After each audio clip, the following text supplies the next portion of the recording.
Hello, my name is Anissa. I'm in JH3. For the International Youth Skills Day, I'll be making cinnamon rolls. So for the cinnamon rolls, I'll need flour, sugar, milk, yeast, butter, egg, and cinnamon. I'm going to pour in my milk and mix it up with the yeast. I let the yeast and milk to activate for 5 minutes, and I will now add my flour.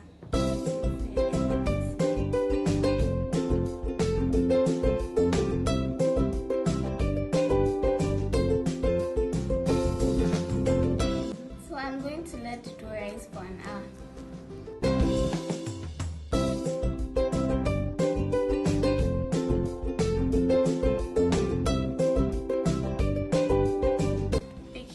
Mix the cinnamon and the sugar together and sprinkle it over. I'm rolling it now.